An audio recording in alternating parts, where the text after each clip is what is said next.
الحمدللہ وکفا والصلاة والسلام علی عباده الذین اصطفیٰ خصوصاً علی افضلہم وخاتم النبیین محمد الامین وعلی آلہ وصحبہ اجمعین اما بعد فاعوذ باللہ من الشیطان الرجیم بسم اللہ الرحمن الرحیم ان فی خلق السماوات والارض واختلاف اللیل والنہار والفلک التي تجری فی البحر بما ينفع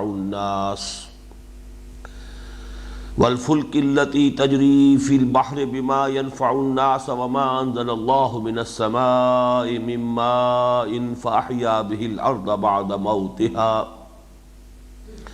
وبث فيها من كل دابة وتصريف الرياح والسحاب المسخر بين السماء والأرض لآيات لقوم يعقلون ومن الناس من يتخذ من دون الله أندادا يحبونهم كحب الله والذين آمنوا أشد حبا لله وَلَوْ يَرَى الَّذِينَ ظَلَمُوا إِذْ يَرَوْنَ الْعَذَابَ أَنَّ الْقُوَّةَ لِلَّهِ جَمِيعًا وَأَنَّ اللَّهَ شَدِيدُ الْعَذَابِ إِذْ تَبَرَّأَ الَّذِينَ اتُّبِعُوا مِنَ الَّذِينَ اتَّبَعُوا وَرَأَوُا الْعَذَابَ وَتَقَطَّعَتْ بِهِمُ الْأَسْبَابُ وَقَالَ الَّذِينَ اتَّبَعُوا لَوْ أَنَّ لَنَا كَرَّةً فَنَتَبَرَّأَ مِنْهُمْ كَمَا تَبَرَّؤُوا مِنَّا كذلك يريهم الله أعمالهم حسرات عليهم وما هم بخارجين من النار صدق الله العظيم رب اشرح لي صدري ويسر لي أمري واحلل عقدة من لساني يفقهوا قولي اللهم ربنا ألهمنا رشدنا وأعذنا من شرور أنفسنا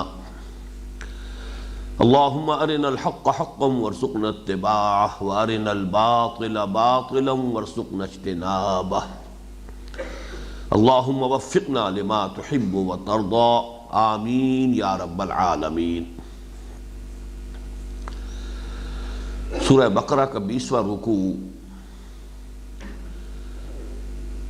اپنی جگہ پر نہایت اہم ہے اور قرآن حکیم کے یا دوسرے الفاظ میں اسلام کے فلسفے کے ضمن میں نہایت اہم اور بنیادی بحث پر مشتمل ہے۔ اس سے پہلے کہ ہم اس رکوع کا مطالعہ شروع کریں، ایک تو یہ بات نوٹ کر لیجئے کہ پچھلے رکوع کی جو آخری آیت تھی وَإِلَٰهُكُمْ إِلَٰهٌ وَاحِدٌ لَا إِلَٰهَ إِلَّا هُوَ الرَّحْمَٰنُ الرَّحِيمُ، اس کا اس رکوع کی پہلی آیت سے کچھ معنوی ربط قائم ہوتا ہے۔ اسی حوالے سے مولانا امین احسن اصلاحی صاحب نے جب تجزیہ کیا ہے عبارت کا اور حصے کیے ہیں، جتنے حصوں کے اندر پھر انہوں نے اپنی تفسیر لکھی ہے، تو اس میں اس آیت کو اس حصے کے ساتھ شامل کیا ہے۔ ویسے جہاں تک میں نے غور کیا ہے، جیسا کہ میں نے اس سے پہلے بھی بہت مرتبہ عرض کیا ہے کہ رکوعوں کی تقسیم اگرچہ جو قرآن مجید میں ہے وہ اس اعتبار سے بائنڈنگ نہیں ہے، ہمارے لیے واجب التسلیم نہیں ہے، اس لیے کہ وہ حضور کے زمانے کی تقسیم نہیں ہے، صحابہ کے دور کی تقسیم نہیں ہے، یہ زمانہ ما بعد میں تقسیم کی گئی ہے۔ حضور کے زمانے میں قرآن حکیم کی جو تقسیم تھی وہ آیات، پھر سورتیں، اور سورتوں کی وہ ایک گروپنگ جنہیں ہم منزلوں کے نام سے جانتے ہیں۔ بس یہ تین اصطلاحات تھیں کہ جو حضور صلی اللہ علیہ وسلم اور صحابہ کرام کے دور میں موجود تھیں۔ آیتیں ہیں اور وہ بیسک یونٹ ہے قرآن مجید کا آیت۔ آیات پھر گروپ ہے سورتوں کی شکل میں، بہت چھوٹی صورتیں بھی ہیں 3 آیات پر مشتمل، اور سورہ بقرہ بھی ہے 286 آیات پر مشتمل، گویا کہ لگ بھگ 1 اور 100 کی نسبت موجود ہے ان سورتوں کے حجم کے اندر، بلکہ اصل میں تو اس سے بھی کہیں زیادہ یہ نسبت ہے، اس لیے کہ سورہ بقرہ کی تو بعض آیتیں ایسی ہیں کہ جو پوری سورۃ العصر جو ہے اس کے مقابلے میں 4 گنی یا 5 گنی حجم کے اندر وہ ایک آیت ہے۔ اس حوالے سے وہ ریشو پروپورشن تو بہت زیادہ بڑھ جائے گا۔ لیکن پھر یہ صورتیں جو ہے یہ صرف ان گروپس کی شکل میں کہ تقریباً 4.5 پونے 5 پارے کی ایک منزل ہو جائے، تاکہ ہر روز ایک منزل کی تلاوت کی جائے تو ہر ہفتے میں قرآن مجید کی تلاوت کا ایک دور مکمل ہو جائے۔ بس یہ 3 اصطلاحات دور صحابہ میں ہیں۔ پاروں کی تقسیم 30 پارے، یہ بہت بعد کی بات ہے۔ اسی طرح بڑی صورتوں کی جو تقسیم ہے رکوعوں کی شکل میں، وہ بھی بعد کی بات ہے۔ تو جو بعد کی چیزیں ہیں ان میں اختلاف کی گنجائش ہے، لیکن اس میں یہ کنٹراسٹ ہے کہ جہاں تک سپاروں یا پاروں کی تقسیم کا تعلق ہے وہ تو خالص آربیٹریری ہے، اس میں کوئی حکمت، کوئی مضامین کا کسی اعتبار سے کوئی لحاظ سرے سے نہیں۔ البتہ رکوعوں کی تقسیم ایسے نہیں ہے، اس میں معلوم ہوتا ہے بڑی عرق ریزی اور دیدہ ریزی کے ساتھ، بڑی محنت کے ساتھ، بڑے تدبر کے ساتھ رکوعوں کی تقسیم کی گئی ہے۔ اکثر و بیشتر جگہوں پر اس سے اتفاق ہوتا ہے۔ شاذ کہیں ایسا ہوا ہے جہاں میں نوٹ کراتا رہا ہوں کہ جہاں میرے خیال میں رکوع اس آیت پر ختم ہونے کے بجائے ایک آیت پہلے یا ایک آیت بعد اس کو ختم ہونا چاہیے تھا، لیکن یہاں جہاں تک میری ذاتی رائے ہے رکوع کی تقسیم بالکل صحیح ہے۔ انداز جو ہے آخری آیت کا وَإِلَٰهُكُمْ إِلَٰهٌ وَاحِدٌ لَا إِلَٰهَ إِلَّا هُوَ الرَّحْمَٰنُ الرَّحِيمُ، یہ انداز قرآن مجید میں اکثر و بیشتر جب کوئی بحث ختم ہوتی ہے تو اس کے اختتام پر ایک جامع کلمے کے طور پر اس قسم کی آیات آتی ہیں۔ دوسری بات نوٹ یہ کیجئے کہ یہ حسن اتفاق ہے کہ سورہ بقرہ کا جو جوڑا ہے، جو مثنیٰ ہے قرآن حکیم میں، سورہ آل عمران، وہ تو چونکہ ہے ہی کل 20 رکوعوں پر مشتمل، لیکن اس کا بھی جو 20واں رکوع ہے وہ اسی آیت سے شروع ہوتا ہے۔ اس کے مقابلے میں وہ چھوٹی آیت ہے لیکن مضمون یہی ہے۔ وہ چونکہ ہمارا منتخب نصاب جو ہے مطالعہ قرآن حکیم کا، اس کا ایک اہم درس ہے کہ جو ان آیات پر مشتمل ہے، تو اکثر و بیشتر حضرات کو تو یاد ہوگی آیت ان فی خلق السماوات والارض واختلاف اللیل والنہار لآیات لأولی الالباب۔ تو یہ بھی ایک مشابہت جو ہے ان دونوں صورتوں کے مابین جو نسبت زوجیت ہے، جوڑے ہونے کی جو نسبت ہے، اس میں یہ بھی ایک اہم نقطہ ہے کہ 20واں رکوع اس سورہ مبارکہ کا جس مضمون سے شروع ہو رہا ہے، سورہ آل عمران کا بھی 20واں رکوع بالکل اسی مضمون سے شروع ہو رہا ہے۔ پھر وہاں بھی ایک عجیب بات ہے کہ 19واں رکوع جو ہے اس کے اختتام پر بالکل اسی طرح کی آیت ہے، وہاں فرمایا گیا وَلِلَّهِ مُلْكُ السَّمَاوَاتِ وَالْأَرْضِ وَاللَّهُ عَلَىٰ كُلِّ شَيْءٍ قَدِيرٌ۔ 19واں رکوع کنکلوڈ ہو رہا ہے اسی طرح کی، جیسا کہ میں نے عرض کیا کہ اکثر و بیشتر جب کہیں کوئی بحث ختم ہوتی ہے تو کنکلوڈنگ ریمارکس جو اس کو یعنی یوں سمجھیے کہ اختتامی جو آیت ہوتی ہے وہ بہت جامع ہے اور بڑی پرجلال، پرہیبت اور اپنی ایک شان جو ہے وہ لیے ہوئے۔ بالکل وہی بات یہاں ہے وَإِلَٰهُكُمْ إِلَٰهٌ وَاحِدٌ لَا إِلَٰهَ إِلَّا هُوَ الرَّحْمَٰنُ الرَّحِيمُ۔ اس پر 19واں رکوع ختم ہوا تھا اور اب 20واں رکوع شروع ہو رہا اس آیت مبارکہ سے۔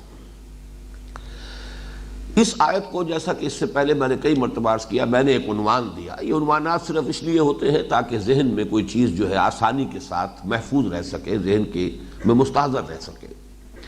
تو اس کا عنوان جو میں نے قائم کیا وہ آیت الآیات، یعنی جتنی آیات اس ایک آیت میں اللہ تعالیٰ نے جمع کی ہیں اس کی کوئی دوسری نظیر پورے قرآن میں موجود نہیں۔ آیت سے مراد یہ جو فینومینا ہے، فینومینا آف دی نیچر، ان کو قرآن مجید اللہ کی نشانیاں قرار دیتا ہے۔ تو جیسا کہ میں نے ابھی آپ کو آیت سنائی جو سورہ آل عمران کے 20ویں رکوع کی پہلی آیت ہے ان فی خلق السماوات والارض واختلاف اللیل والنہار لآیات لأولی الالباب، لیکن یہ کہ جتنی آیات یہاں جمع کی گئی ہیں اس ایک آیت میں، ان فی خلق السماوات والارض واختلاف اللیل والنہار، یہاں تک تو بالکل وہی الفاظ ہیں جو سورہ آل عمران کی آیت کے۔ یقیناً آسمانوں اور زمین کی تخلیق میں اور رات اور دن کے الٹ پھیر میں اختلاف کے دو معنی ہے۔ ایک اختلاف کا وہ لفظ مفہوم ہے کہ جو اردو میں بھی ہم جانتے ہیں، فرق، اختلاف کے معنی فرق۔ رات کی کیفیت اور ہے، دن کی کیفیت اور ہے۔ رات تاریک ہے، دن جو ہے روشن ہے۔ رات جو ہے وہ آرام کے لیے ہے، دن بنیادی طور پر کام کے لیے ہے، معاشی دوڑ بھاگ کے لیے ہے۔ لیکن یہ کہ اختلاف کے دوسرے معنی بھی ہیں۔ خلف کہتے ہیں پیچھ کو، تو اختلاف ایک دوسرے کا پیچھا کرنا، کہ جیسے یہ دن اور رات ایک دوسرے کے پیچھے لگے ہوئے ہیں، ایک دوسرے کے تعاقب میں ہیں۔ ان فی خلق السماوات والارض واختلاف اللیل والنہار، رات اور دن کے فرق و امتیاز میں بھی، اور رات اور دن کا ایک دوسرے کا جو تعاقب یہ کر رہے ہیں ان میں بھی والفلک التی تجری فی البحر بما ينفع الناس، اور اس کشتی میں یا ان کشتیوں میں کہ جو چلتی ہیں باہر، سمندر کو بھی کہیں گے اور عام طور پہ لفظ جو عام طور پر جو عربی زبان میں دریا کو باہر کہا جاتا ہے، جو دریاؤں میں چلتی ہیں کشتیاں، والفلک التی تجری فی البحر بما ينفع الناس، وہ سامان لے کر کے جو لوگوں کو نفع پہنچاتا ہے۔ آپ کو معلوم ہے کہ دریائی جو ایک ذریعہ مواصلات ہے، یہ دنیا میں بہت قدیم چلا آ رہا ہے۔ دریاؤں کے ذریعے سے، کشتیوں کے ذریعے سے ضرورت کی چیزیں ایک سے دوسرے مقام تک منتقل ہوتی رہی ہیں، یہ بہت پرانا فینومینن ہے۔ والفلک التی تجری فی البحر بما ينفع الناس وما انزل اللہ من السماء من ماء، اور جو اتارا اللہ نے بلندی سے، آسمان سے، سما کے لفظی معنی بلندی کے ہیں۔ صاحب السمو آج کل کہا جاتا ہے، عالی مرتبت، کوئی بہت بڑا شخص ہے، اس کا القاب جو ہے آپ نے اس کا نام لینا ہے پہلے کسی القاب کے ساتھ، تو صاحب السمو، تو سین میم اور واو اصل میں ہے بلندی کے لیے، اور اسی سے سما، بلندی۔ وما انزل اللہ من السماء من ماء، اور اللہ نے بلندی سے، یا ہم اس کا ترجمہ آسمان بھی کریں گے جو عرف عام میں ترجمہ ہے، من ماء، از قسم ماء، پانی کی قسم سے جو شے اللہ نے نازل کی۔ آسمان سے اور بھی کچھ نازل ہوتا ہے، فرشتے بھی نازل ہوتے ہیں اللہ تعالیٰ کے احکام کی تنفیذ کے لیے، لیکن یہاں پر در حقیقت پانی کے نزول کی طرف، یعنی بارش کی طرف اشارہ ہو رہا ہے۔ فَأَحْيَا بِهِ الْأَرْضَ بَعْدَ مَوْتِهَا، پھر زندہ کر دیا اس کے ذریعے سے، بہی، احیا بہی، اس کے ذریعے سے زندہ کیا زمین کو اس کے مرنے کے بعد، یعنی زمین بے آب و گیاہ تھی، اگر اس میں کوئی رویدگی نہیں ہے، سبزہ نہیں ہے، تو وہ ننگی زمین تو معلوم ہوتا ہے جیسے مردہ زمین ہے، اور ظاہر بات ہے جہاں سبزہ نہیں ہے وہاں زندگی کے دوسرے آثار بھی نہیں ہوں گے، کیڑے مکوڑے بھی وہی نظر آتے ہیں جہاں کچھ نہ کچھ ہریاول ہو۔ اسی طریقے سے پرندوں کی بھی آپ کو چہچہاٹ وہی سننے میں آئے گی کہ جہاں ہریاول ہے، کوئی پھول ہے، کوئی پھل ہے، کوئی اور چیزیں ہیں۔ تو جہاں زمین جو ہے بے آب و گیا ہے وہاں زندگی کے کوئی آثار سرے سے موجود نہیں ہوتے۔ جیسے کہ وہ جگر کا شعر مجھے یاد آیا کہ رگوں میں بھی کبھی صہبا ہی صہبا رقص کرتی تھی، مگر اب زندگی ہی زندگی ہے موجزن ساقی۔ تو ظاہر بات ہے کہ جب بارش برستی ہے تو پھر ہر طرف زندگی کے آثار ہویدا ہو جاتے ہیں، حرکت نظر آتی ہے۔ بلکہ قرآن مجید نے تو پھر جو سبزہ اپجتا ہے اس کے لیے جو تعبیر کے لیے الفاظ استعمال کیے ہیں، اہتزت و ربت، جب ہم زمین پر بارش نازل فرماتے ہیں تو زمین گویا کہ خود جنبش کرتی ہے، اس میں حرکت، سرسراہٹ پیدا ہو جاتی ہے، اہتزت و ربت، اور وہ ابھرتی ہے، اوپر کو اٹھتی ہے۔ زمین کا جو سبزہ اس سے نکل کر اوپر کو اٹھ رہا ہے، گویا کہ زمین، الفاظ تعبیر کے بڑے خوبصورت الفاظ ہیں کہ گویا کہ زمین جو ہے اس کو ابھار حاصل ہو رہا ہے، وہ اوپر کو اٹھ رہی ہے۔ وَبَثَّ فِيهَا مِن كُلِّ دَابَّةٍ، اور اس زمین میں اللہ نے پھیلا دیے، بس یبث، پھیلا دینا، منتشر کر دینا، من کل دابہ، دبہ یدب، جو چیزیں زمین پر چل رہی ہیں، چلنے والی، یعنی تمام حیوانات، جو بھی چیزیں اللہ نے پیدا کی ہیں تو زمین کے اندر ان کو پھیلا دیا۔ وتصریف الریاح، اور ہواؤں کے چلنے میں، اور چلنے کی بجائے چلانے میں ہونا چاہیے، اس لیے کہ باب تفعیل ہے، یہ متعدی فعل ہے، چلنا جو ہے یہ تو فعل لازم ہوگا۔ ہواؤں کو جو چلانا ہے اللہ تعالیٰ چلا رہا ہے، اللہ تعالیٰ ہی کی حکمت ہے، اللہ ہی کا حکم ہے، اسی کے بنائے ہوئے قانون ہیں۔ وتصریف الریاح والسحاب المسخر، اور ان بادلوں میں کہ جو مسخر ہیں بین السماء والارض، آسمان اور زمین کے مابین، یعنی جو فضا میں معلق ہیں اور چل رہے ہیں، تیر رہے ہیں۔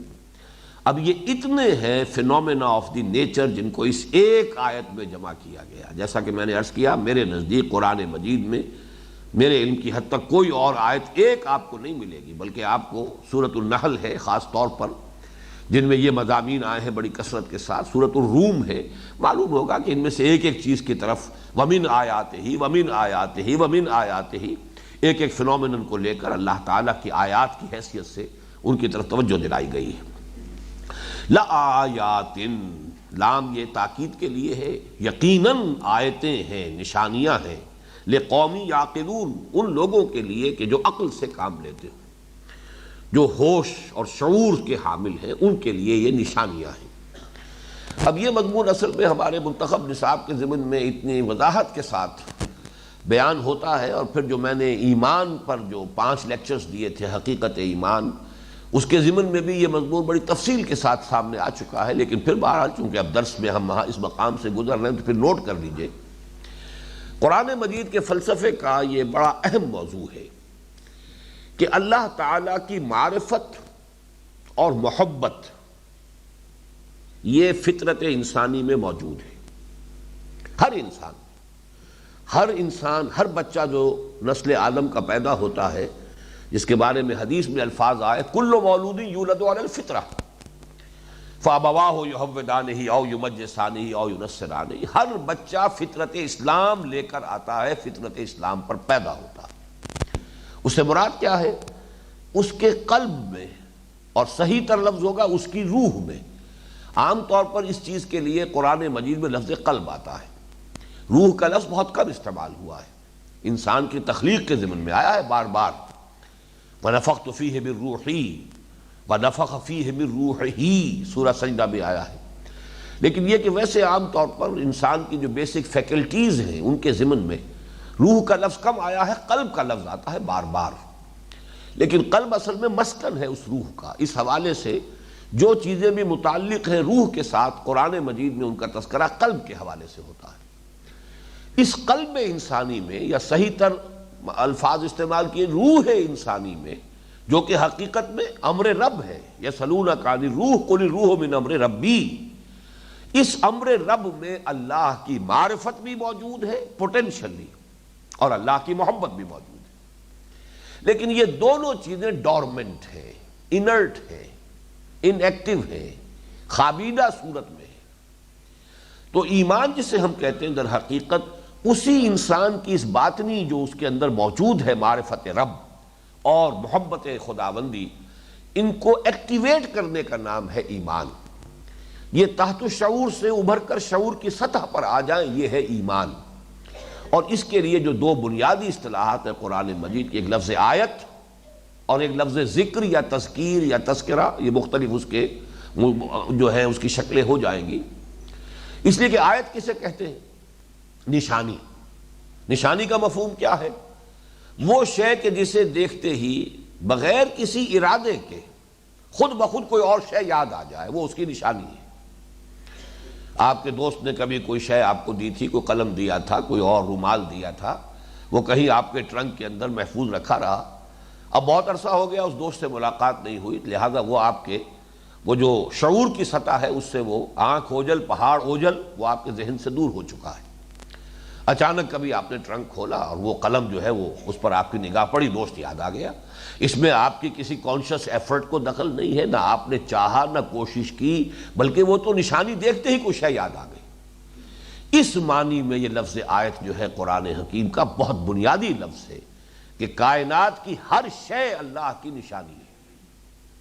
وَفِي كُلِّ شَيْءٍ لَهُ آیَةٌ تَدُلُّ عَلَىٰ أَنَّهُ وَاحِدٌ، ہر شے میں اس کے لیے ایک نشانی موجود ہے۔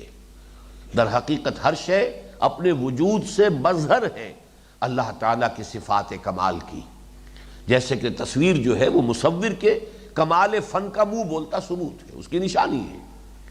اسی طریقے سے کائنات کی ہر شے اللہ تعالیٰ کی خلاقی، اس کی صناعی، اس کے علم کامل، اس کی قدرت کاملہ، اس کی حکمت کاملہ، اس کے ثبوت ہے، اس کی نشانیاں ہیں۔ ان کو دیکھو، اللہ کو یاد کرو۔ برگ درختان سبز در نظر ہوشیار، ہر ورق دفتر اسد معرفت کردگار، ایک ایک پتا جو ہے اللہ تعالیٰ کی معرفت کا دفتر ہے، اس کو دیکھو گے اور کوئی تمہیں یاد آ جائے۔ یہ یاد آ جانا جو ہے اسی کا نام تذکر ہے۔ افلا یتذکرون، کیا یہ تذکر نہیں کرتے؟ تذکیر ہوگا یاد دلانا۔ اے نبی اس قرآن کے ذریعے سے تذکیر کیجئے، فذکر بالقرآن من یخاف وعید، تذکیر کیجئے۔ تذکیر کے لیے صحیح لفظ ہوگا ریمائنڈنگ۔ تو معلوم ہوا کہ پہلے کوئی چیز ہے تو جسے ریمائنڈ کیا جا رہا ہے، ریمائنڈ کیا جا رہا ہے، ریممبر، ریمائنڈ۔ اس کا مطلب یہ ہے کہ کوئی نئی شے نہیں بتائی جا رہی، کوئی نیا علم نہیں دیا جا رہا، کوئی نئی بات نہیں سکھائی جا رہی، بلکہ در حقیقت کوئی پہلی بات ہے جو کہیں آپ کے حافظے میں نیچے اتر گئی ہے، شعور کی سطح سے ذرا نیچے چلی گئی ہے، اسے وہیں سے کھینچ کر اوپر لانا ہے۔ جیسے کہ آپ ڈول جو ہے اس کنویں میں ڈال کر نیچے سے پانی کھینچتے ہیں، پانی تو وہاں ہے، ڈول نے صرف اس پانی کو وہاں سے کھینچ لیا ہے۔ اس اعتبار سے کائنات میں اور تمہارے اپنے اندر وفی انفسکم افلا تبصرون، تو دو طرح کی یہ آیات جو ہیں کہ ایک آیات آفاقی ہے، اس کائنات کے اندر سورج ہے، چاند ہے، دن رات کا الٹ پھیر ہے، آسمان اور زمین کی تخلیق ہے، پھر یہ جو سارے فینومینن ہے جو نظر آ رہے ہیں، فینومینا ہے آف دی نیچر، ان میں سے ہر ایک اللہ کی ایک نشانی ہے۔ اور اس سے در حقیقت وہ ڈورمنٹ کانشسنس جو ہے اندر وہ ایکٹیویٹ ہوتی ہے، ابھرتی ہے، اندر ہی سے انسان کے اپنے باطن میں سے اوپر ابھر کر اور وہ شعور کی سطح پر آتی ہے۔ یہ ہے تذکر، افلا یتذکرون لعلکم تتذکرون۔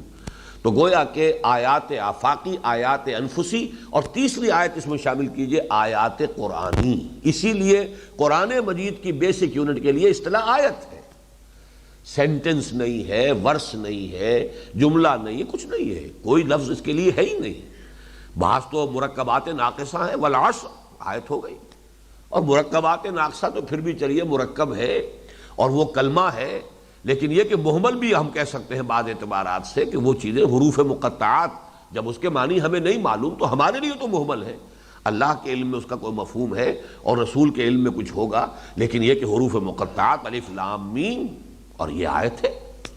اس حوالے سے قرآن مجید کی بیسک یونٹ آیت، وہ بھی در حقیقت ان تینوں آیتوں کے ذریعے سے کہ اصل میں تو آیات یہ ہیں جو کائنات میں موجود ہیں، ان فی خلق السماوات والارض واختلاف اللیل والنہار والفلک التی تجری فی البحر بما ينفع الناس وما انزل اللہ من السماء من ماء فاحیا به الارض بعد موتها وبث فیہا من کل دابۃ وتصریف الریاح والسحاب المسخر بین السماء والارض لآیات لقوم یعقلون۔ اصل آیات یہ ہے، لیکن چونکہ ذہول ہو جاتا ہے، انسان کسی شے کو مسلسل دیکھتا رہے تو پھر اس کی طرف توجہ نہیں ہوتی، دیکھتا ہوا گزر جاتا ہے، رجسٹر نہیں ہوتی وہ شے آپ کے ذہن میں کہ میں نے کوئی شے دیکھی ہے، اس لیے کہ اس کو روز دیکھتے چلے آ رہے ہیں۔ وہ تو کوئی نئی شے ہوگی تب آپ کی توجہ ادھر منعطف ہوگی۔ آیات قرآنیہ کا صرف یہ کام ہے کہ آیات آفاقی کی طرف آپ کو متوجہ کر دیتی۔ افلا ينظرون الى الابل كيف خلقت والى السماء كيف رفعت والى الجبال كيف نصبت والى الارض كيف سطحت فذكر انما انت مذكر لست عليهم بمسيطر۔ اے نبی یاد دلانے کی کوشش کیجئے، یاد دہانی کیجئے، آپ سوائے یاد دہانی کرانے کے اور کوئی آپ کا کام نہیں، آپ کو کوئی اور اختیاری حاصل نہیں، آپ ان پر داروغہ نہیں ہے، آپ ان کے ذمہ دار نہیں ہے، آپ ان کے ٹھیکیدار نہیں ہیں، آپ کو ان کے اوپر کوئی اختیار اور قدرت اور جبر حاصل نہیں ہے۔ انک لا تہدی من احببت ولکن اللہ یہدی، جو ہے اگر پردے اتنے گہرے پڑ گئے ہیں تعصب کے اور ہٹ درمی کے تو وہ نہیں مانے گا تو نہیں مانے گا، آپ زبردستی کسی سے منوا نہیں سکتے۔ بہرحال یہ ہے اصل میں جو قرآن کا بیسک فلسفہ ہے، روح انسانی میں اللہ تعالیٰ کی معرفت، اللہ تعالیٰ کی محبت دونوں موجود۔ میں خاص طور پر یہاں لفظ محبت کا اس لیے استعمال کر رہا ہوں، یعنی اس کے اوپر اضافہ کر کے معرفت کے ساتھ، کہ اگلی آیت اصل میں بنیادی طور پر اسی پر گفتگو کر رہی ہے۔ تو اللہ کی معرفت اور اللہ کی محبت دونوں روح انسانی میں موجود ہیں، یہ وہیں کی شے ہے، وہیں سے آئی ہے، اور یہ چیزیں اس میں ہیں لیکن ڈورمنٹ ہیں، ان کو صرف ایکٹیویٹ کرنے کے لیے وہی قرآنی نازل ہوئی ہے، اور وہی قرآن کی آیات ادھر توجہ دلاتی ہیں، تذکیر کراتی ہیں، یاد دہانی کراتی ہیں۔ فذکر بالقرآن من یخاف وعید لآیات لقوم یعقلون۔ اب یہاں ذرا نوٹ کیجئے کہ یہاں مراد یعقلون سے کیا ہے۔ اول تو ہم اس کا تقابل کرتے ہیں، وہ جو آیت ہے القرآن یفسر بعضہ بعضا کے اصول کے تحت سورہ آل عمران کی آیت جو ہے وہ ختم ہوتی ہے لآیات لأولی الالباب۔ اولی الالباب کا ترجمہ بھی ہم کر دیتے ہیں جب صرف یہ کہ ترجمانی مقصود ہے، اس کی گہرائی میں جانا اس وقت جو ہے وہ ہر اپنی جگہ پر ہر درس کا ایک سکوپ ہے، کہاں آپ کو کون سی چیز زیادہ وضاحت سے بیان کرنی ہے، اصل موضوع کیا ہے۔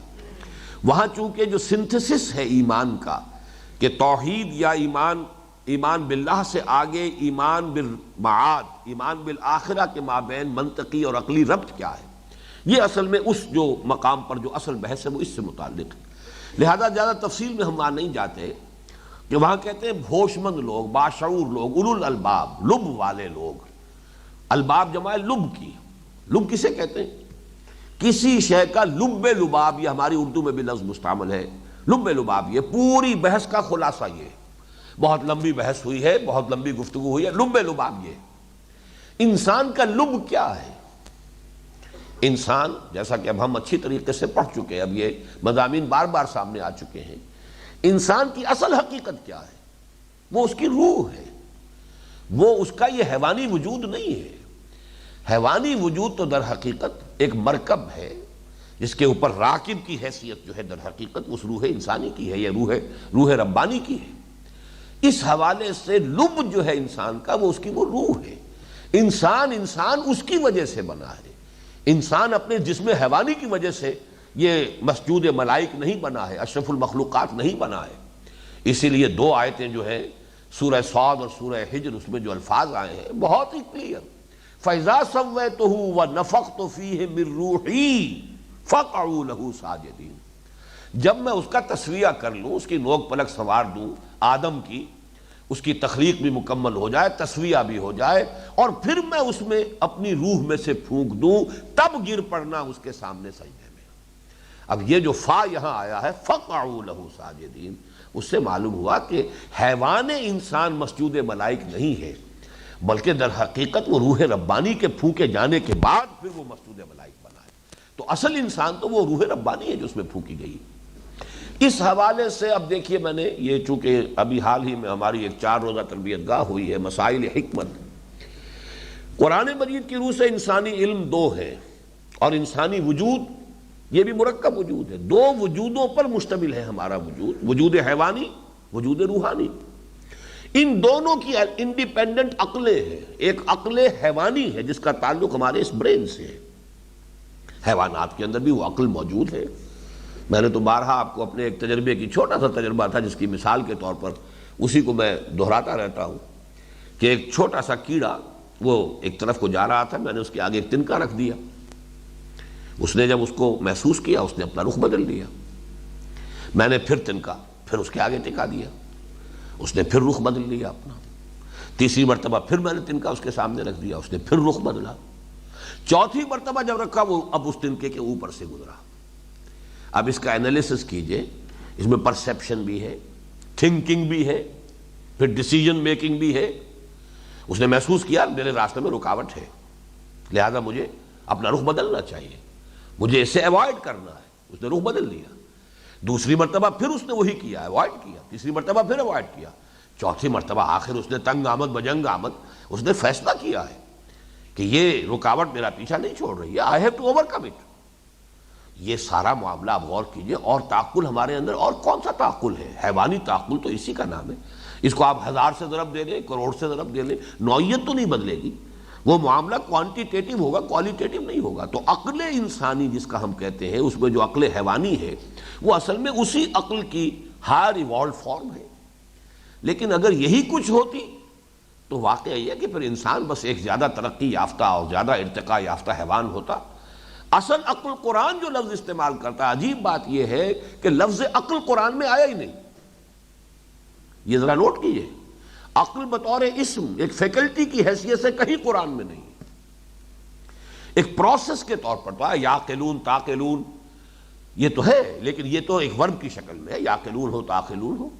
عقل کو ایک فیکلٹی کی حیثیت سے، یا جسے آپ لطائف کہیں ایک لطیفے کی حیثیت سے بیان نہیں کیا گیا۔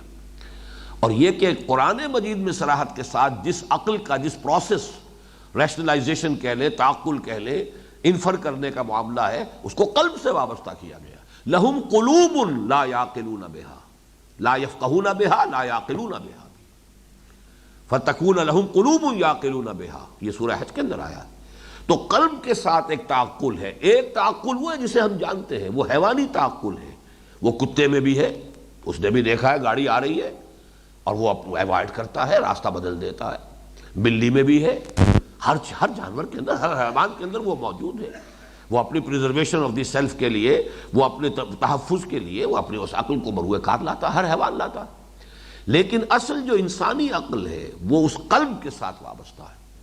تو جنہوں نے یوں سمجھیے کہ وہ جو ایک شعر ہے بڑا پیارا کہ مجھے یہ ڈر ہے دل زندہ تو نہ مر جائے کہ زندگانی عبارت ہے تیرے جینے سے، یہ عقل جو ہے یہ تو ابو جہل کی بھی بہت ایکٹیو تھی، ورلڈلی وائز ہونے میں اس کی کوئی شک نہیں تھا۔ ابو لہب جو ہے ورلڈلی وائز ہونے کے اعتبار سے تو بہت بلند تھا، وہ تو خیر ابو جہل سے بھی آگے کی شے تھا، دنیا میں کامیابی کے جتنے بھی گر ہوتے ہیں اور جتنے ہتھ کنڈے ہیں ان سب میں بڑا ماہر تھا۔ ابو جہل تو پھر اس سے کمتر تھا، اس کے اندر تو پھر بھی کسی شے کے ساتھ ایک وابستگی وفاداری والی تھی کہ وفاداری بشرط استواری عین ایمان ہے، اس کے اندر وہ موجود تھی، اس نے اپنے باطل نظریات کے لیے اپنی جان قربان کی ہے۔ لیکن یہ کہ وہ ورلڈلی وائز ابو لہب تو ایسا تھا، وہ مرسنری اس نے بھیج دیا تھا غزوہ بدر میں، خود نہیں گیا، وہ اپنی جگہ پر کرائے کا سپاہی بھیجا، خود نہیں گیا، اس لیے کہ بہرحال اپنے آپ کو بچانا جو ہے وہ سیفٹی فرسٹ جو ورلڈلی وزڈم کا تقاضا ہے، اپنا تحفظ جو ہے وہ ہر شے پر مقدم رہنا چاہیے، وہ اس میں بہت آگے تھا ابو جہل سے۔ تو وہ عقل حیوانی اور شے ہے۔ یہاں جس عقل کا تذکرہ ہو رہا ہے وہ ہے وہ قلب سے تعلق جس کا ہے، لہم قلوب لا یفقہون بہا ولہم آذان لا یسمعون بہا ولہم اعین لا یبصرون بہا اولئک کالانعام بل ھم اضل۔ جو لوگ کہ اپنی ان فیکلٹیز کو بروئے کار نہیں لاتے وہ تو حیوانوں کے مانند ہیں، ان سے بھی گئے گزرے۔ بہرحال اس کو ذہن میں رکھیے۔ ویسے یہ کہ جہاں تک عقل حیوانی کا تعلق ہے اس کو بھی آپ اس کی نفی نہ کیجئے، اس لیے کہ ظاہر بات ہے حیوانات میں بھی عقل انسانی جو ہے ظاہر بات ہے کہ وہ ہائیسٹ، اگر وہ نظریہ ارتقاء صحیح ہے، اگر وہ ارتقاء کا وہ جو بھی پروسیس بیان کیا ڈارون نے یا کسی اور نے بیان کیا ہے اس کو آپ نظر انداز کیجئے، لیکن یہ تو ہے higher lower animals, higher animals اور اس سے اوپر کے ہائر اینیملز، لیکن سب سے اوپر تو انسان کھڑا ہے۔ تو عقل جو ہے حیوانی وہ بھی ہائیسٹ ایوالوڈ فارم میں تو انسان کے اندر ہے۔ یہی وجہ ہے کہ اس عقل کا بھی ظاہر بات ہے کہ رابطہ تو پھر ہے وہیں سے، اللہ ہی کی تخلیق ہے، یہ جو حیوانی ہمارا وجود ہے یہ بھی اللہ کا بنایا ہوا، یہ بھی اللہ کی نشانیوں میں سے ہے۔ وفی انفسکم افلا تبصرون۔ تو یہ عقل بھی بالکل بیکار شے نہیں ہے، یہ عقل جو ہے اس کے بارے میں بھی کہا اور ٹھیک کہا ہے کہ عقل گو آستاں سے دور نہیں، اس کے بھی آخر ایک اس کی بھی رسائی ہے کہیں تک، تو اس کی قسمت میں پر حضور نہیں، اگرچہ منزل تک پہنچا نہیں سکتی یہ عقل، لیکن خود یہ کہ بہرحال چراغ راہ تو ہے، چراغ راہ ہے منزل نہیں ہے۔ گزر جا عقل سے آگے کہ یہ نور، چراغ راہ ہے منزل نہیں، لیکن چراغ راہ تو ہے۔ اس حوالے سے وہ عقل بھی انسان کو پہنچاتی ہے، لیکن یہ کہ منزل تک پہنچا دینے والی عقل جو ہے وہ در حقیقت وہ عقل انسانی، وہ عقل روحانی جس کا تعلق قلب کے ساتھ ہے۔ تو ان فی خلق السماوات والارض واختلاف اللیل والنہار والفلک التی تجری فی البحر بما ينفع الناس وما انزل اللہ من السماء من ماء فاحیا به الارض بعد موتها وبث فیها من کل دابۃ وتصریف الریاح والسحاب المسخر بین السماء والارض لآیات لقوم یعقلون۔ اب اس کا جو نتیجہ نکلنا چاہیے، یہ ذرا فرق نوٹ کر لیجئے۔ میں بتا چکا ہوں کہ سورہ آل عمران وہ ہمارا منتخب نصاب کا درس ہے، وہاں جو ہے فوراً بات شروع ہو جاتی ہے ایمان باللہ سے معاد کی طرف۔ الذین یذکرون اللہ قیاما وقعودا وعلی جنوبہم ویتفکرون فی خلق السماوات والارض ربنا ما خلقت ھذا باطلا سبحانک فقنا عذاب النار۔ یہ فرق ہے سورہ بقرہ کی آیت اور سورہ آل عمران کی آیت۔ یہاں اصل میں اس کے بعد توحید کا جو تقاضا عملی ہے اب وہ بیان ہو رہا ہے، اور یہ پھر میں عرض کروں گا کہ فلسفہ قرآن کے اعتبار سے بہت اہم مقام ہے یہ، اور یہ بھی ہمارے منتخب نصاب میں ایک دوسرے عنوان سے یہ بحث آ چکی ہے۔ سورہ حج کے آخری رکوع میں ضعف الطالب والمطلوب، وہ پورا فلسفہ وہاں تفصیل سے بیان ہوتا ہے۔ آج اس کا بھی میں اجمالی اعادہ کروں گا، پہلے ترجمہ کر لیجئے۔ وَمِنَ النَّاسِ، لوگوں میں کچھ ایسے بھی ہیں، مَن يَتَّخِذُ مِن دُونِ اللَّهِ أَندَادًا، جو اللہ کے سوا کچھ مد مقابل جو ہے انہیں اختیار کر لیتے۔ اتخاذ اخذہ سے، اخذہ یاخذ پکڑنا، اور باب افتعال میں مضبوطی سے پکڑ لینا، جو ان کو اختیار کر لیتے ہیں۔ اندادن، مد مقابل، یہ لفظ آیا ہے سورہ بقرہ کے 30 رکوع میں بھی، نوٹ کر لیجئے گا، اور وہ دو آیتیں جو ہیں وہ ان دو آیتوں کے ساتھ ان کی بڑی گہری مناسبت ہے۔ یا ایھا الناس اعبدوا ربکم الذی خلقکم والذین من قبلکم لعلکم تتقون الذی جعل لکم الارض فراشا والسماء بناء وانزل من السماء ماء فاخرج به من الثمرات رزقا لکم فلا تجعلوا للہ اندادا وانتم تعلمون۔ اللہ کے مد مقابل نہ کوئی بنا لو۔ وہ مد مقابل بنانے کا مطلب کیا وہ وہاں بیان نہیں ہوا جو یہاں ہو رہا ہے۔ وہ یہ ہے کہ وَمِنَ النَّاسِ مَن يَتَّخِذُ مِن دُونِ اللَّهِ أَندَادًا يُحِبُّونَهُمْ كَحُبِّ اللَّهِ، ان سے محبت کرنے لگتے ہیں اللہ جیسی محبت، جیسی محبت اللہ کے ساتھ ہونی چاہیے ویسی محبت ان سے کرنے لگتے ہیں۔ یہ ہے ان کو اللہ کا مد مقابل ٹھہرا لینا، اللہ کا مد مقابل بنا لینا، اللہ کے مد مقابل کی حیثیت سے انہیں اختیار کر لینا۔ وَمِنَ النَّاسِ، اب اس کا فلسفہ کیا ہے؟ پہلی بات جو بالکل واضح ہو گئی کہ اللہ کی معرفت کا منطقی نتیجہ کیا ہے؟ وَالَّذِينَ آمَنُوا أَشَدُّ حُبًّا لِلَّهِ، شدید ترین محبت اللہ سے ہو، باقی ساری محبتیں اس کے تابع ہو جائیں۔ اشد افعال التفضیل کا صیغہ ہے، سب سے شدید ترین اللہ سے ہو، باقی ساری محبتیں اس کے تابع ہیں۔ تو یہ ہے توحید عملی، لا محبوب الا اللہ، لا مقصود الا اللہ، لا مطلوب الا اللہ۔ یہ وہاں سورہ حج میں آیا، ضعف الطالب والمطلوب، اللہ کے سوا کسی اور کو مطلوب بنا لیا تو وہ جس کو مطلوب بنایا ہے وہ بھی حقیر شے ہے، اور جو طالب بن گیا حقیر شے کا وہ خود بھی گویا کہ بہت حقیر ہو گیا۔ بلندی کے اوپر چڑھنا ہے تو کمند جو ہے وہ اونچائی تک پھینکنی ہوگی، تب کہیں اوپر چڑھیں گے۔ تو مقصود، تمہارا مقصود منزل ما کبریاست، مطلوب اور مقصود اللہ کی ذات سے کم تر کوئی شے نہیں ہونی چاہیے۔ Never settle for anything less, تم اللہ کے شاہکار ہو اس کی تخلیق کا، خلاقی کا۔ خلقتہ بیدی، میں نے دونوں ہاتھوں سے بنایا اس کو۔ وہ کہ جو مسجود ملائک ہے، تمام انسانوں کا مسجود، اور وہ ان چھوٹی چھوٹی چیزوں کو مطلوب بنا لے۔ منزل ما کبریاست، سوائے اللہ کے کوئی شے مطلوب کے درجے میں نہ آئے۔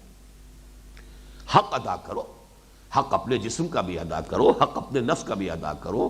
ان لنفسک علیک حقا وان لزوجک علیک حقا، اولاد کے حقوق ادا کرو، وطن کا حق ادا کرو، ہر شے کا حق ادا کرو، لیکن مطلوب کے درجے میں اللہ کے سوا کوئی نہیں۔ جو بھی مطلوب کے درجے میں آ گیا وہی تمہارا معبود ہے۔ در حقیقت یہ ہے توحید کا وہ تقاضا جو اس مقام پر آ رہا ہے۔ لب لباب اس توحید کا کیا ہے کہ مطلوب و مقصود اور محبوب حقیقی، باقی ساری محبتیں اس کے تابع ہوں۔ اولاد سے محبت کرو، اللہ کی محبت سے نیچے نیچے۔ بیوی سے محبت کرے شوہر، اور شوہر سے محبت کرے بیوی، اللہ کی محبت سے نیچے نیچے۔ تمہارے پیر ہے، مرشد ہے، کوئی معلم ہے، استاد ہے، کرو محبت، ادب کرو، تعظیم کرو، محبت اللہ کی محبت سے نیچے نیچے۔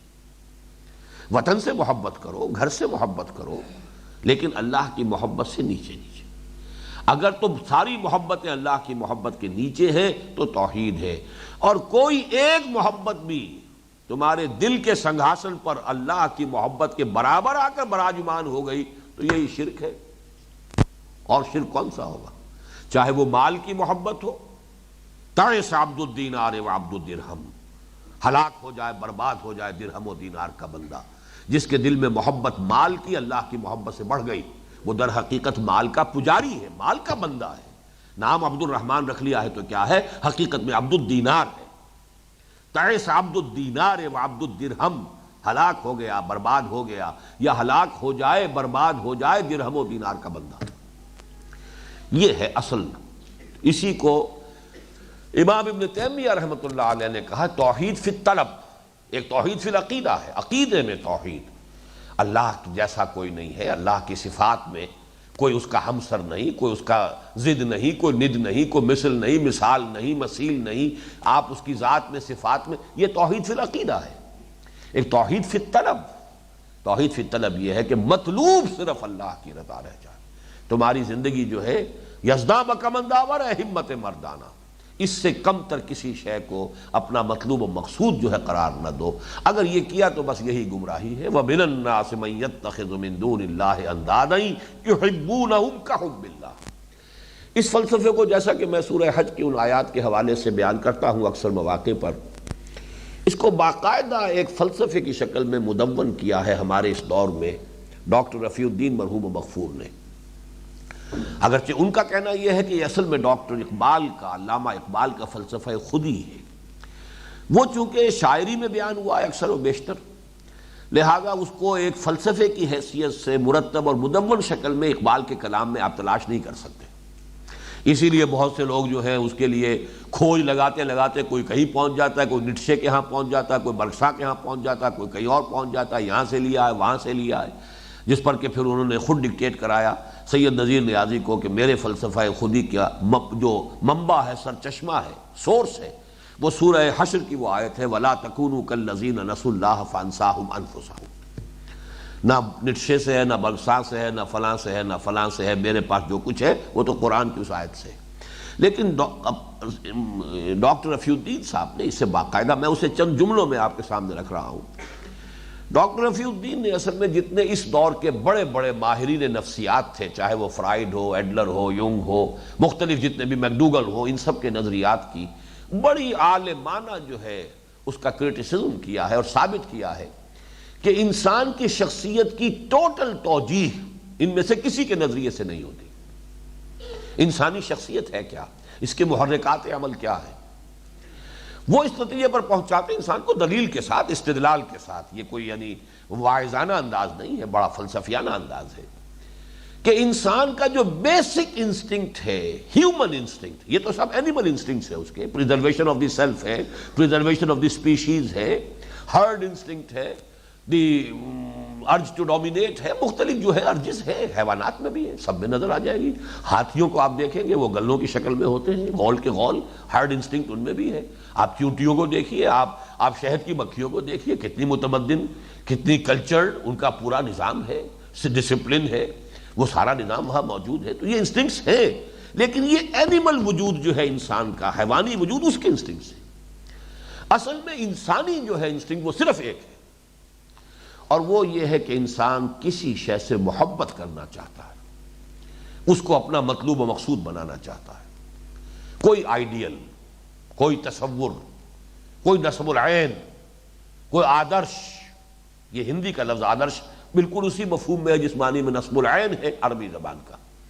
کوئی آئیڈیل، وہ آئیڈیل جو ہے کوئی شخص بھی ہو سکتا ہے، کوئی انسان ہو سکتا ہے، وہ کوئی نظریہ ہو سکتا ہے، وہ وطن ہو سکتا ہے، وہ قوم ہو سکتی ہے، قوم پرستی، وطن پرستی۔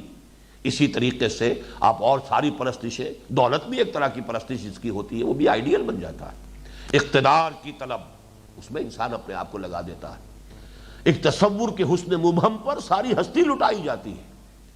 زندگی ترک آرزو کے بعد کیسے سانسوں میں ڈھالی جاتی ہے۔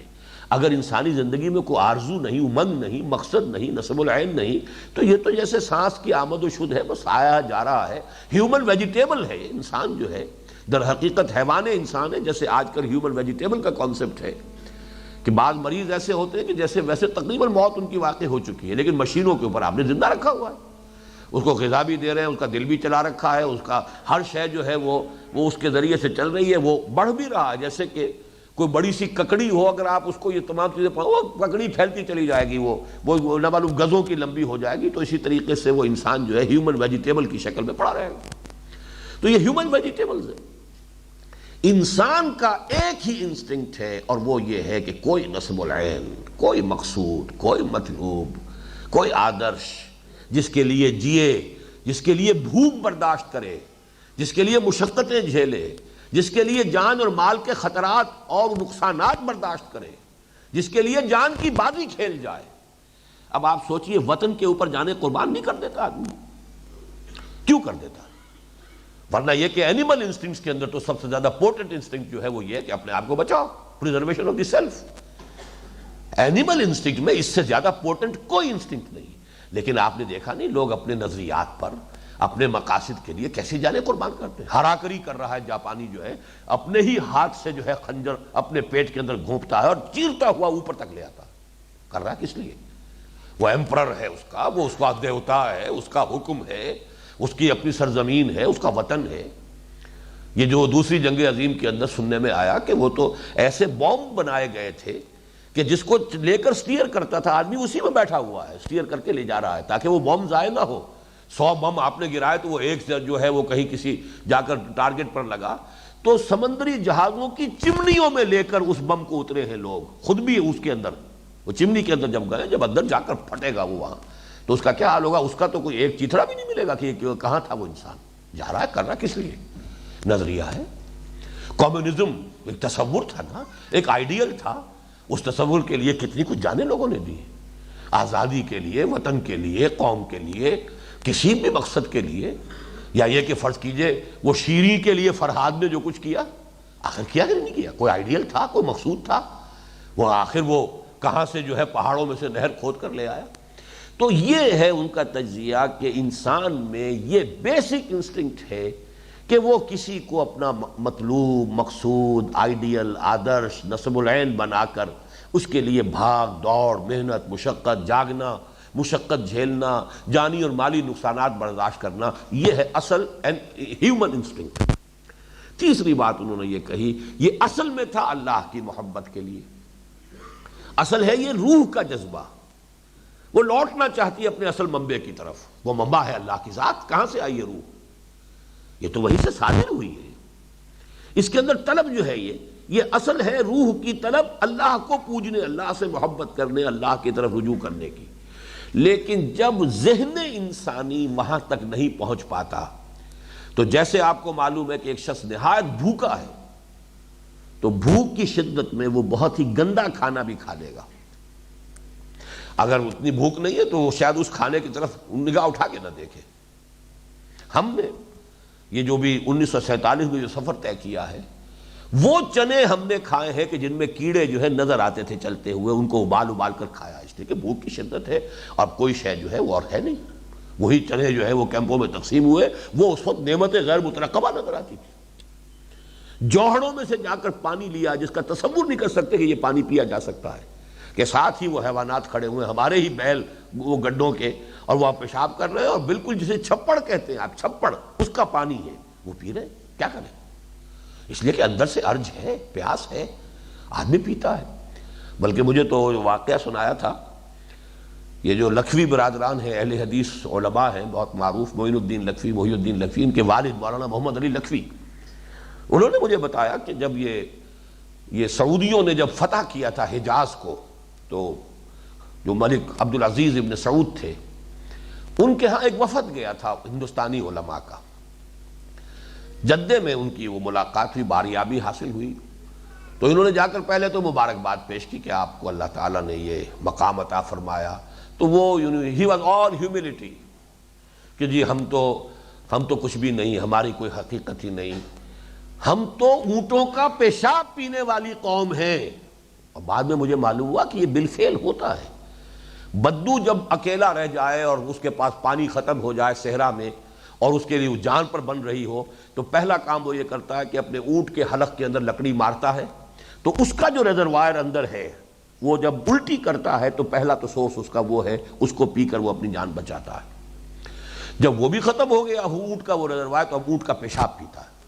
اور یہ الفاظ استعمال کیے ملک عبدالعزیز ابن سعود نے کہ ہم اونٹوں کا پیشاب پینے والی قوم، اللہ نے ہمیں اتنی بڑی سعادت عطا فرمائی۔ آج حرمین جیسے کہ یہ شاہ فہد اپنے ساتھ جو ہے انہوں نے وہ القاب جو ہے خادم الحرمین الشریفین، تو یہ حرمین کی ہمیں اللہ تعالیٰ نے جو ہے خدمت کا موقع دیا۔ اس کے بعد انہوں نے کہا کہ پھر ہم نے کہا ڈرتے ڈرتے کہ حضور ہم اس لیے حاضر ہوئے کہ آپ ان دونوں شہروں کو اوپن سٹیز قرار دے دیں تمام امت مسلمہ کے لیے۔ فوراً وہ ہیوملٹی ختم ہوئی، اور پھر جو جلال آیا، فوراً ان کا ہاتھ اپنے تلوار کے دستے پر گیا اور اس کو کھینچ کر کیا کہا؟ یہ ہم نے اپنے خون سے اس سرزمین کو فتح کیا ہے۔ ابھی تک تو تھا اللہ کا دیا ہوا، اللہ کا موقع تھا، اللہ نے عنایت کر دیا، یہ ہماری کہاں شان تھی، اب فوراً یاد آ گیا ہم اپنے خون سے اس کو فتح کیا۔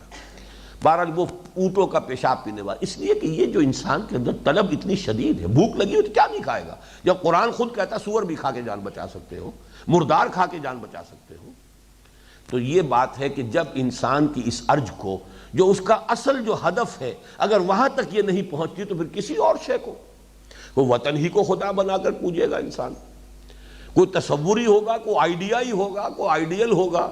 بڑے پیارے اشعار ہیں جو میں سنا چکا ہوں آپ کو، ایک تصور کے حسن مبہم پر ساری ہستی لٹائی جاتی ہے، انسان اپنا سب کچھ لگا دیتا ہے، نہ صرف اپنے آپ کو، اپنی آس اولاد، اپنی آل اولاد کولوں میں پلوا دیے جاتے ہیں، معلوم ہے کہ کیا ہوگا ہمارے ساتھ، لیکن انقلاب کے لیے لوگ جو کھڑے ہو جاتے ہیں انہیں پرواہ نہیں ہوتی، اپنی جانیں، اپنے گھر والوں کی جانیں، اپنے آل اولاد کی جانیں، سب کا رزق انسان لیتا ہے۔ تو ایک تصور کے حسن مبہم پر ساری ہستی لٹائی جاتی ہے۔ زندگی ترک آرزو کے بعد اگر یہی نہ رہا انسانی زندگی میں تو کیسے سانسوں میں ڈھالی جاتی ہے، پھر تو یہ ایک حیوان کی سی زندگی ہے۔ لہم قلوب لا یفقہون بہا ولہم اعین لا یبصرون بہا ولہم آذان لا یسمعون بہا اولئک کالانعام بل ھم اضل۔ تو یہ ہے اصل میں کہ اصل ہدف یہ تھا کہ اللہ سے محبت کرو، اللہ کے لیے ایثار کرو، اللہ کے لیے قربانیاں دو، اللہ کے لیے ایذائیں برداشت کرو، جو وہ سورہ آل عمران کا جو ہمارا درس ہے اسی آیت کے آخر میں آتا ہے فالذین ہاجروا واخرجوا من دیارہم واوذوا فی سبیلی وقاتلوا وقتلوا لأکفرن عنہم سیئاتہم ولأدخلنہم جنات تجری من تحتہا الانہار۔ تو آدمی لگاتا تو ہے اپنے آپ کو کسی نہ کسی شے پر، وہی الفاظ میں پھر کہہ رہا ہوں کہ don't settle for anything less, بہت بڑی قیمت ملتی ہو، اللہ ملتا ہو آپ کو، تو آپ اللہ کو چھوڑ کر کسی حقیر سی شے کو اپنا مطلوب و مقصود بنا لیں، اللہ کو اپنا مقصود و مطلوب بناؤ۔ اب یہاں پر دیکھیے اس میں ایک انداز ہے بڑا حسرت آمیز تھا، وَمِنَ النَّاسِ مَن يَتَّخِذُ مِن دُونِ اللَّهِ أَندَادًا يُحِبُّونَهُمْ كَحُبِّ اللَّهِ۔ لوگوں میں کچھ ایسے بھی ہیں، ایسے پست ذہنیت لوگ، ان کے طبائع کی پستی کو ذرا تصور کرو کہ وہ اللہ کو چھوڑ کر کچھ اور چیزوں کو مد مقابل محبوب، اپنا آئیڈیل، اپنا مطلوب، اپنا مقصود بنا لیتے ہیں۔ یحبونہم کحب اللہ، اور ان کو چاہنے لگتے ہیں، ان سے محبت کرنے لگتے ہیں جیسی کہ اللہ سے محبت کرنی چاہیے۔ والذین آمنوا اشد حبا للہ۔ اب یہ ایمان کا وہ تقاضا ہے کہ جو یہ سمجھیے کہ لب لباب ایمان حقیقی کون سا ہے اس آیت کی روح سے، کہ جس میں محبوب ترین ہستی اللہ ہو گئی۔ اگر تو یہ ہے تب تو ایمان ہے حقیقتاً۔ ہر شخص جو ہے وہ اپنے آپ کو اس پر تول لے۔ اسی کی ایک شرح سمجھ لیجئے، وہ شرح جو ہے وہ سورہ توبہ کی آیت نمبر 24 ہے۔ وہاں یہ کہ جو علامہ اقبال نے دو مصروں میں بات کہی، یہ مال و دولت دنیا، یہ رشتہ و پیوند، بتان وہم و گما لا الہ الا اللہ، قل ان کان آباؤکم وابناؤکم واخوانکم وازواجکم وعشیرتکم واموال اقترفتموها وتجارۃ تخشون کسادها ومساکن ترضونها احب الیکم من اللہ ورسولہ وجہاد فی سبیلہ فتربصوا حتی یاتی اللہ بامرہ واللہ لا یہدی القوم الفاسقین۔ یہ گویا کہ اسی کا منفی پہلو ہوا، اسی کا کانورس ہے، جیسے تھیورمز ہوتی ہیں، وہ تھیورم جو ہے اس کا کانورس یہ ہے والذین آمنوا اشد حبا للہ۔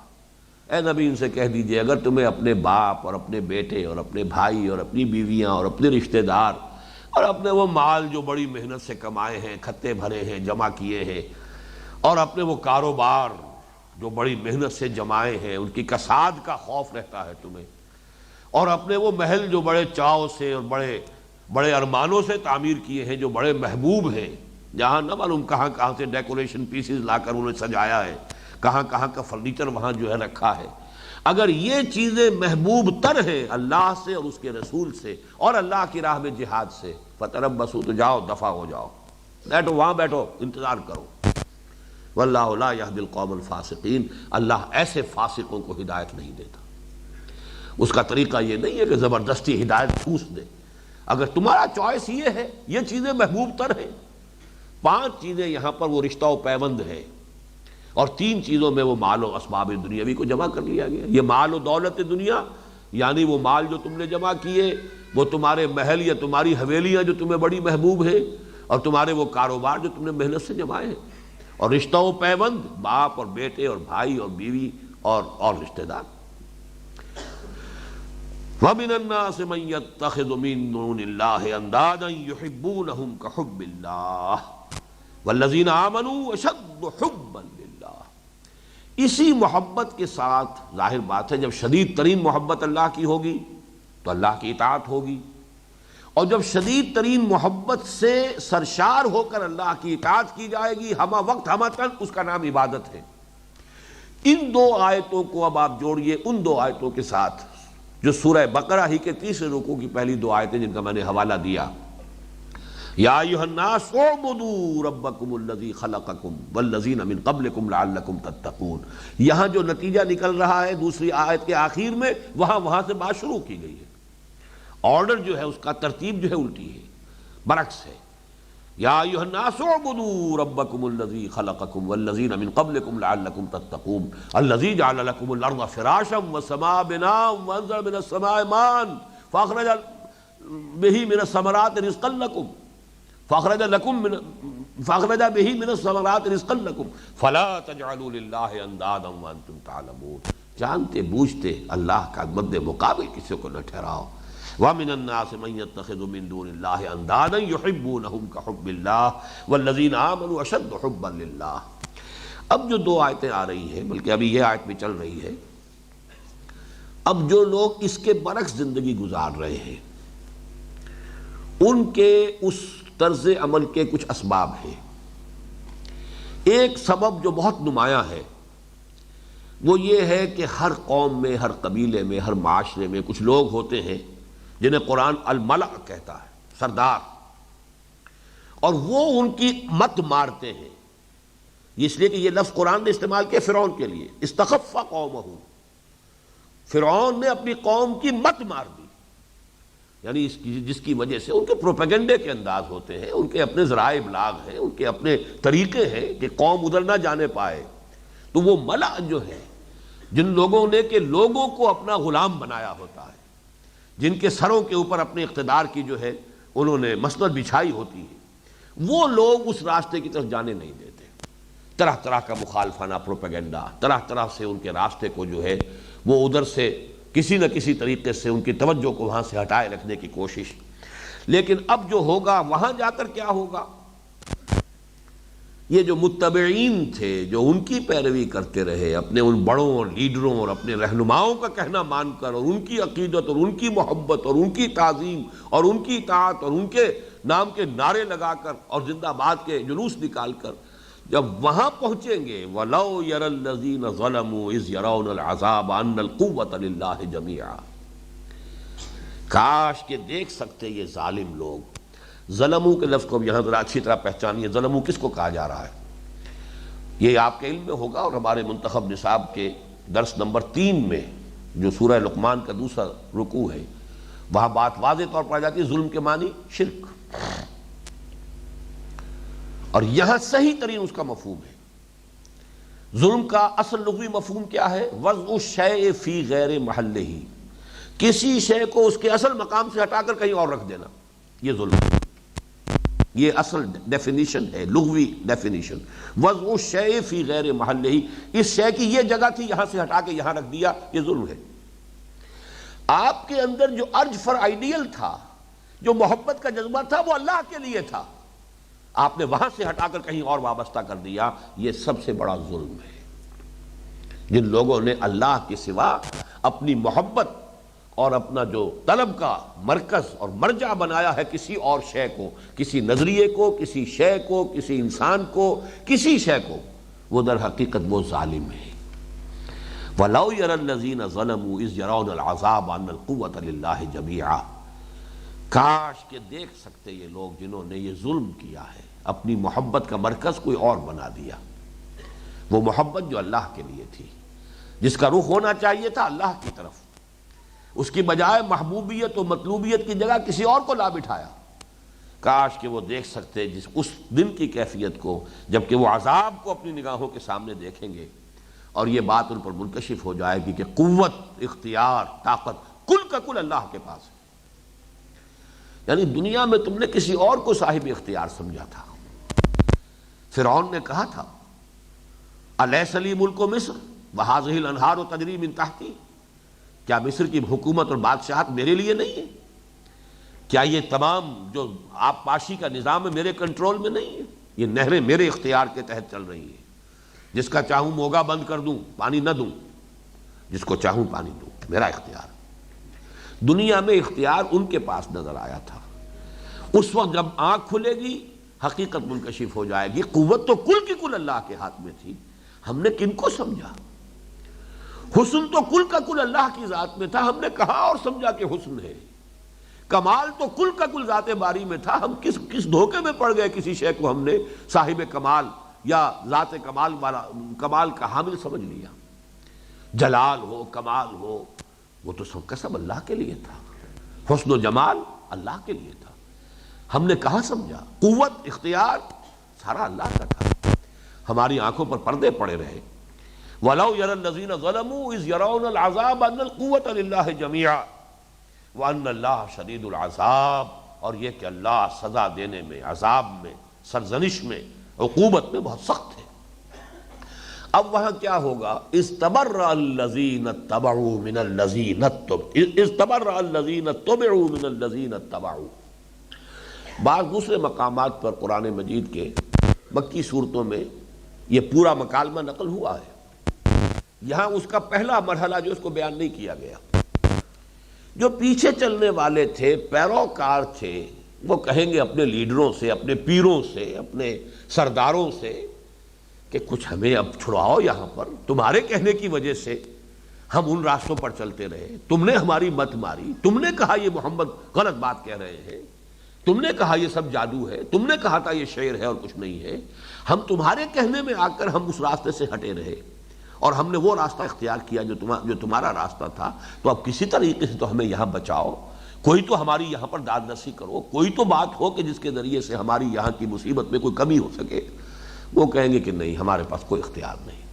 استبرأ الذین اتبعوا، جن کی پیروی کی گئی تھی وہ برات کریں گے، ہمارا تم پر کوئی زور نہیں تھا، ہم خود بھی تھے، ہم خود بھی گمراہی میں تھے، اسی طریقے سے ہم نے تمہیں بھی گمراہ کیا، لیکن زور ہمارا نہیں تھا۔ وہ تو ابلیس بھی یہ کہے گا، سورہ ابراہیم کے اندر صاف اس کے الفاظ آئے کہ میں نے تمہیں صرف دعوت دی، دعوتکم فاستجبتم لی، میں نے میرا کوئی اختیار نہیں تھا، کوئی جبر نہیں تھا، میں نے تمہیں ایک دعوت دی، ایک راستے کی طرف بلایا، تم نے قبول کیا۔ فلا تلومونی ولوموا انفسکم، اب مجھے ملامت مت کرو، اپنے آپ کو ملامت کرو۔ It was your own choice. تمہارے سامنے محمد بھی کھڑے ہوئے تھے، تمہیں دعوت دے رہے تھے، ایک دعوت میری بھی تھی، تم نے مجھے چوز کیا، اٹس یور فالٹ۔ فلا تلومونی ولوموا انفسکم، مجھے ملامت مت کرو، اپنے آپ کو ملامت کرو۔ وہی بات یہاں، وہ برات کریں گے۔ تبرع، یہ تبرع جو لفظ ہمارے ہاں عام طور پر تبرع استعمال ہوتا ہے، اہل تشیع کرتے ہیں کچھ صحابہ کرام سے، تبرع اصل میں لازم نہیں ہوتا کہ گالی دی جائے تبرع میں، یہ برات ہے۔ برات سے تبرع باب تفاعل ہے، اپنے آپ کو بری کہنا، میرے اوپر کوئی ذمہ داری نہیں ہے، میں فلاں سے بری ہوں، یعنی میرا ان کے ساتھ کوئی رشتہ نہیں، کوئی تعلق نہیں، یا فلاں الزام سے بری ہوں۔ یہ بری در حقیقت اسی سے فعیل کے وزن پر بری ان، کسی شے سے بری ہونا، اس سے بالکل لا تعلق ہونا، اس سے پاک ہونا، تو یہ تبرع جو ہے باب تفاعل، اعلان برات کرنا۔ وہ اعلان برات کریں گے، ہم نہیں جانتے تم ہمارے پیچھے چلتے تھے، ہمارا تم سے کوئی تعلق نہیں۔ استبرأ الذین اتبعوا من الذین اتبعوا، وہ جو پیروکار تھے، پیچھے چلنے والے تھے، ان سے وہ تبرع کریں گے، اعلان لا تعلقی کریں گے، اپنے آپ کو بری قرار دیں گے، ان کی ذمہ داری قبول کرنے سے انکاری ہوں گے۔ وَرَأَوُا الْعَذَابَ وَتَقَطَّعَتْ بِهِمُ الْأَسْبَابُ، اور پھر وہ دیکھیں گے عذاب کو، نگاہوں کے سامنے ہے، اور ان کے مابین سارے تعلقات ٹوٹ جائیں گے۔ اسباب، سبب، ذرائع کو بھی کہتے ہیں، اسباب و ذرائع، ہمارے ہاں یہ لفظ مستعمل ہے، دونوں کو ساتھ لے کر آتے ہیں۔ ان کے مابین سارے رشتے ختم ہو جائیں گے۔ دنیا میں بڑی محبتیں تھیں، دنیا میں بڑے ایک دوسرے کے لاڈ تھے، چونچلے تھے، قرآن مجید نے تو آخری بات کر دی ہے دو جگہ پر کہ ہر انسان اس روز چاہے گا کہ میرے ماں باپ کو جہنم میں جھونک دو، میری اولاد کو جھونک دو، شوہر بیوی کے لیے کہے گا، بیوی شوہر کے لیے جھونک دو اسے، وَمَنْ فِي الْأَرْضِ جَمِيعًا، سب کو جھونک دو، مجھے کسی طریقے سے بچا لیا جائے، جس کو آپ عرف عام میں نفسی نفسی کہتے ہیں۔ یوم یفر المرء من اخیہ وامہ وابیہ وصاحبتہ وبنیہ لکل امرئ منہم یومئذ شأن یغنیہ، ہر ایک کو اپنی پڑی ہوگی، کوئی باپ اور ماں اور بیٹا اور بیٹی اور بیوی یا شوہر، کوئی کسی کا خیال نہیں ہوگا۔ ومن فی الارض جمیعا ثم ینجیہ، تمام زمین والوں کو جھونک دیا جائے، مجھے بچا لیا جائے۔ یہ نفسی نفسی جو اس وقت ہونی ہے، کاش کہ یہاں انسان سوچے کہ علیکم انفسکم، اپنی فکر کرو، کوئی لیڈر تمہیں نہیں بچا سکے گا، کوئی جسے آج رہنما سمجھے ہوئے ہو، کوئی وہ رہنما تمہاری طرف سے وہاں ذمہ دار نہیں ہوگا، جواب دہی کرنے والا نہیں ہوگا۔ Everyone has to face his own accountability himself۔ کلہم آتی ہے یوم القیامت فردا، ایک فرد کی حیثیت سے کھڑے ہو۔ تقطعت بہم الاسباب، سارے رشتے منقطع ہو جائیں گے۔ ایک جگہ پر تو آیا الاخلاء بعضهم یومئذ لبعض عدو الا المتقین یا متقون۔ یہ تمام جو دوستیاں ہیں دنیا میں بڑی گہری دوستیاں ہیں اور بڑے محبتیں ہیں، سب ایک دوسرے کے دشمن ہوں گے وہاں، یہ دشمنیوں میں تبدیل ہو جائیں گی، ہاں سوائے متقیوں کے، ان کے درمیان اگر دنیا میں رشتہ محبت ہے وہاں بھی برقرار رہے گا۔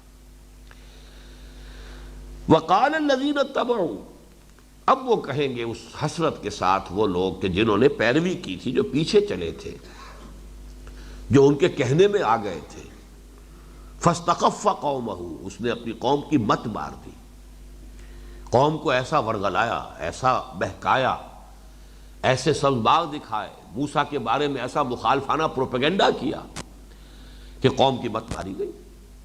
سب کچھ دیکھا، اور سب کچھ دیکھنے کے باوجود 9 معجزے حضرت موسیٰ علیہ السلام کے آل فرعون کو دکھائے گئے، 9 آیات بینات، 9 معجزے، لیکن جب مت ماری جاتی کچھ نظر نہیں آتا۔ لہذا اب وہاں وہ کہیں گے وقال الذین اتبعوا لو ان لنا کرۃ فنتبرأ منهم كما تبرؤوا منا، اگر کسی طرح لوٹنا نصیب ہو جائے، لو ان لنا کرۃ، کرہ یہ وہی لفظ ہے جس سے اردو کا تکرار بنا ہے، تکرار میں بھی بات آپ نے کی، دوسرے نے لوٹائی، پھر آپ نے، جیسے ٹینس میں گیند جو ہے اس کورٹ میں پھر اس کورٹ میں، تو یہ تکرار ہے۔ لو ان لنا کرۃ، اگر ہمارا لوٹنا ہو جائے، کاش کہ کسی طرح دنیا میں ایک دفعہ دوبارہ جانا نصیب ہو جائے، دوبارہ لوٹ کر دنیا میں جانے کی کوئی صورت پیدا ہو جائے، فَنَتَبَرَّأَ مِنْهُمْ كَمَا تَبَرَّؤُوا مِنَّا، تو پھر ہم اپنے لیڈروں سے، پیشواؤں سے اسی طریقے سے برات کریں گے جیسے یہ آج ہم سے برات کر رہے ہیں، جس طرح دور ہو کر کھڑے ہو گئے کہ ہمارے اوپر کوئی ذمہ داری نہیں، وہ سارے ہمارے جو بھی جس طرح سے ورغلا کر اور جس طریقے سے دھوکے دے کر ہمیں اپنے پیچھے چلاتے رہے، آج ایسے ہو کر کھڑے ہو گئے جیسے کوئی تعلق نہیں، تو ہم بھی پھر ان کا وہ ساتھ چھوڑ کر پھر ان کے جھنڈے ہم نہیں اٹھائیں گے، پھر ان کے پیچھے ہم جو ہے وہ نہیں لگیں گے، ان کی پیروی نہیں کریں گے۔ لو ان لنا کرۃ فنتبرأ منهم كما تبرؤوا منا۔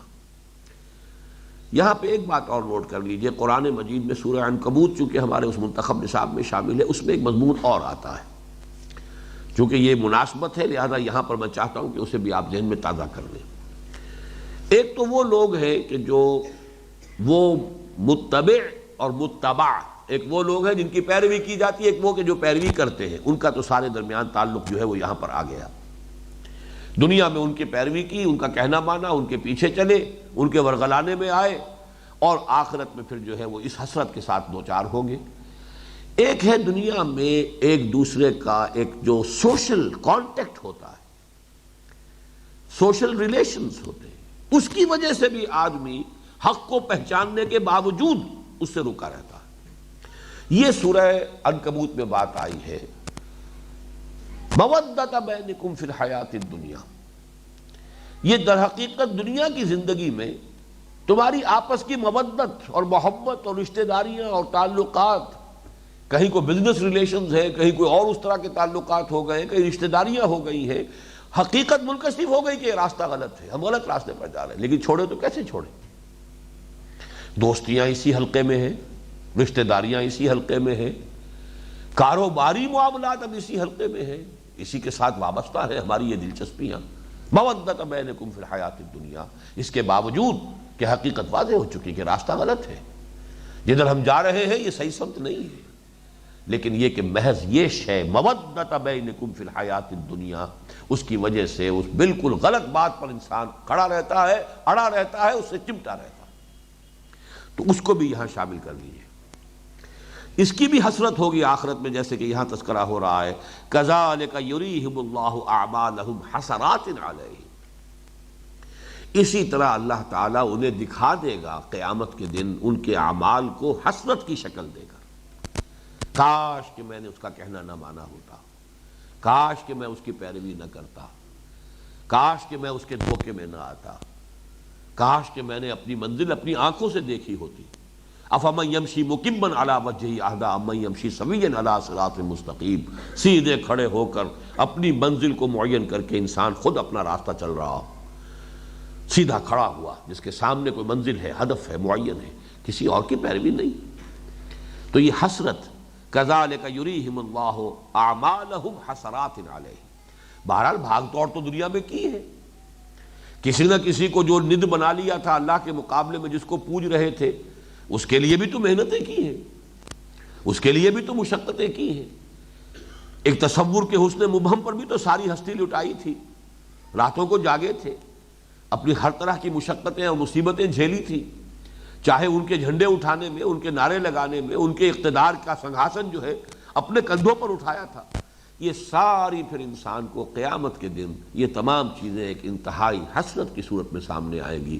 کذالک یریہم اللہ اعمالہم حسرات علیہم وما ہم بخارجین من النار، اور نہیں ہوں گے پھر وہ نکلنے والے آگ سے، پھر تو خلود ہے، پھر ہمیشہ اسی کے اندر رہنا ہے، وہاں سے نکلنے کی کوئی صورت نہیں ہے۔ اس لیے کہ وہ دنیا میں لوٹ کے آنے کا مسئلہ نہیں ہے، یہ دنیا ایک ہی دفعہ ہے، یہ زندگی ایک ہی بار ملی ہے، یہ امتحان کا وقفہ صرف ایک ہی مرتبہ ہمیں عطا ہوا ہے، اس کی اس قدر و قیمت کو پہچاننا، جیسے کہ حضور نے فرمایا صلی اللہ علیہ وسلم، الدنیا مزرعۃ الآخرہ، یہ دنیا جو ہے یہ کھیتی ہے آخرت کی، یہاں بو گے وہاں کاٹو گے، یہاں کانٹے بوئے ہیں وہاں کانٹے ہی کاٹنے پڑیں گے، وہی تمہاری فصل ہوگی۔